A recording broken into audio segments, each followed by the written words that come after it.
We have lots more for you today, including this spaced-out story of the sexed-up cult. Hippie days are here again as this guru imports his doctrine of free love and a new Jerusalem for extraterrestrials. We'll be back in a moment to tell you how the Raelians have landed.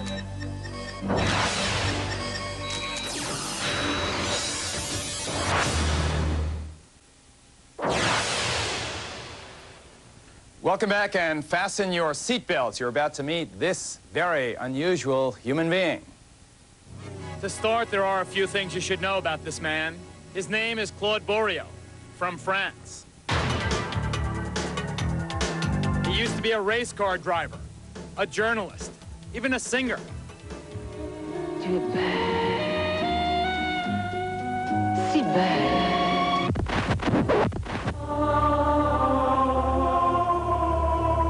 Then he dumped it all and became a prophet. Here's what his promo video said about how it all started. In the fall of 1975, Rael, who was then a racing car sports journalist in France, was taken to another planet by extraterrestrials. Well, that line certainly caught my attention, so I asked our Canadian colleague, Stephen Langford of the CBC, to investigate this growing cult. Geraldo, in the mid-70s, Claude Bourriot changed his name to Rael and started his own religious cult. His followers are called Raelians. The cult recently held a 2-week retreat not far from Montreal. When we found out their preachings focus on free love, outer space, and Jews as part alien, well, we decided we just had to investigate further.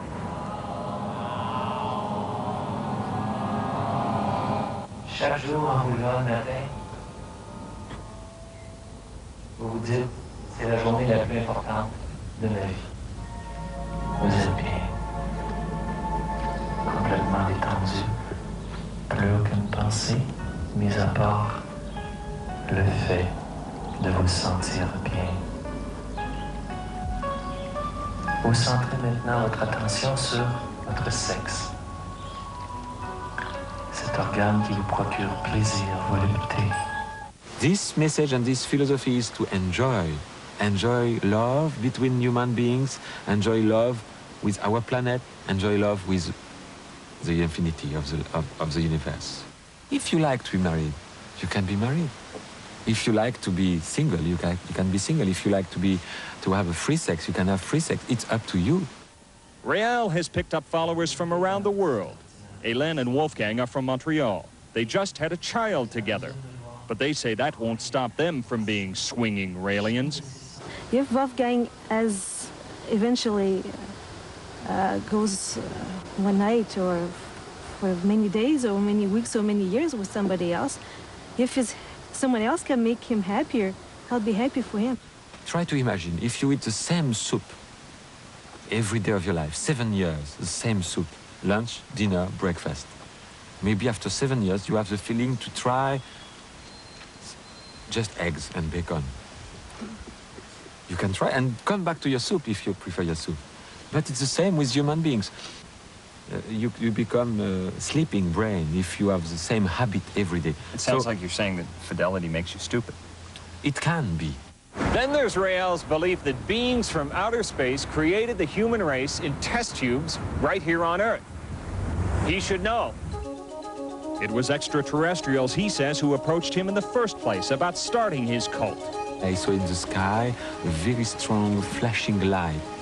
And beginning I thought maybe it's an helicopter or something, but there was no noise, absolutely no noise. And slowly something like a flattened bell, maybe 7 meters of diameter, made of a very shining silver metal, came down at about 30 meters from me. And then I saw 2 feet and 2 legs, and then the body of a small human being, very human, and with no gun, nothing violent, empty hands, and the face so shining, so full of love, so friendly. Rael says the aliens told him to prepare an embassy on Earth to welcome them the day they land here for good. It will be built near Jerusalem, and they will come back. Why Jerusalem? because this place, Jerusalem, is the place they love most on the earth. Then there's Rael's fixation with the Jews. He preaches that the Jewish race is part alien. He claims that as a compliment. The Jews are more intelligent. Recently, Raelians took to passing out their literature in front of this Montreal synagogue, right on the Sabbath, when members were attending the service. The Jewish community was not amused, particularly at the sight of the Raelian symbol. I wrote to them and indicated that while we didn't wish to limit their freedom of speech, that they must understand that that symbolism is extremely emotive for our community, number one, and number two, that in any case, to be distributing proselytizing material in front of a synagogue on the Jewish Sabbath is at best extremely insensitive. Now, one of their claims is that Jews are part alien. I think it's ludicrous. It doesn't really bear response. This is about people who doesn't understand what it is. If you understand what it is, they will invite me to speak inside the synagogue. But they asked you to stop. It is their problem. But when the Elohim will come, they will have to pay for it. I didn't quite understand when you said they will pay for it. Pay for? I mean, when Yahweh, Moses, will come back in this embassy, if they were violent with their messenger, they will have to pay for it psychologically. It will be terrible. But really, are Rael and his celebration of sex, space, and swastikas anything more than just an excuse to meet women and party? Still, there's a cult member born every minute. Raelians are asked to contribute 3% of their income to the movement. With 20,000 members claimed worldwide, that adds up to millions of dollars. Rael claims he doesn't get a penny, that it all goes toward a fund to build that outer space embassy in Jerusalem.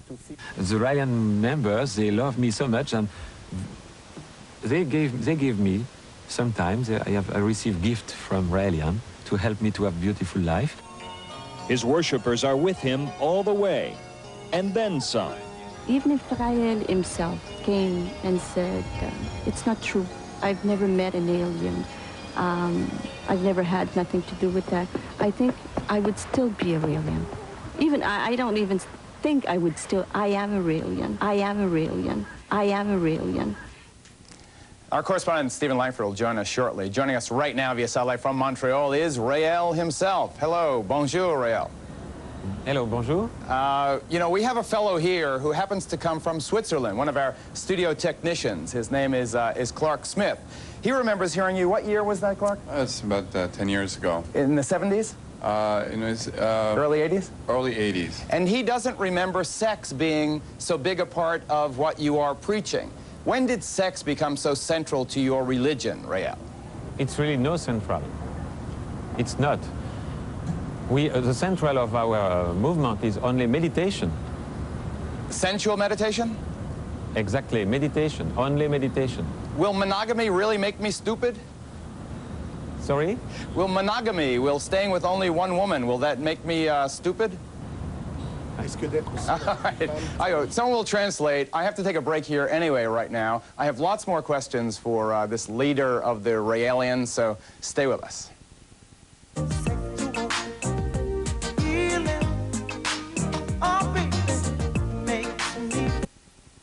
When last we spoke, I was talking to the guru from Montreal, the man called Rael. Seated next to him right now is our Canadian correspondent, Stephen Langford.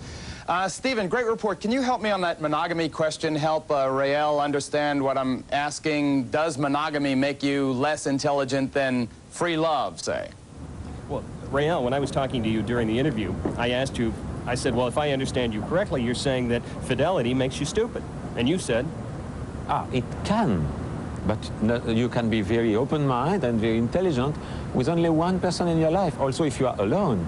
But you were saying that a variety of partners, for example, makes you more alive. We have many Raelians. They have couples, they have children, they have normal family. It's up to you. How many Raelians are there, Rael? Oh, in the world, about 28,000. 28,000. So yes. What are your hopes for your movement? Will there be Raelians from North America to South America to Europe and Asia? Are you going to spread worldwide? Worldwide, yes, yes. It's a philosophical movement about peace, love, fraternity, and to stop people to feel guilty. Well, in fact, Rael, you said that at one point you thought that one day everybody on this planet would be a Raelian. Of course, when the Elohim will come, everybody will be Raelian. How far away is the planet that you visited, Rael? This planet is in our galaxy, but not in our solar system. I see. How long did the trip take you? They have 25,000 years of scientific advance on us. So for us, it's many thousand years to go, but with their technology, it's a few minutes. So they beamed you up, so to speak. In other words, they took you and zapped, you were up there. Exactly. So you have a conference coming up in Miami, is that true? Yes, we have a seminar, meditation seminar in Miami, and it will be from December 24th until 2nd of January. Did you choose Miami because the Jewish people there are aliens? I'm just curious. We have many members who are Jewish, so of course it's more easy for them to come and to reach us. Right, because if it's in Miami, that's a brilliant idea. I don't know why I didn't think of that myself. Rael, don't you understand why your symbol is obnoxious to people of the Jewish faith? A swastika, the symbol of Nazi Germany and persecution and mass slaughter inside the Star of David. Wouldn't you, I mean, look at it reasonably, man. Yes, you can find in any bookstore the Book of Dead of Tibet. And in India, you have many millions of people praying every day in front of this symbol, which is the oldest on the earth. And it has nothing to do with Nazism. We have many Jewish in the movement, and it has nothing to do with the Nazism. Okay, Rael, thank you. Stephen, last question for you. Any plans on joining the Raelians now that you've seen them up close and personal? Absolutely not. The fact that they believe in outer space, that's fine. Free love in this day and age of AIDS, that's certainly questionable. The swastika, the Jewish thing, a lot of people feel that's unacceptable. Absolutely. Thank you very much, both of you. Rael, good luck.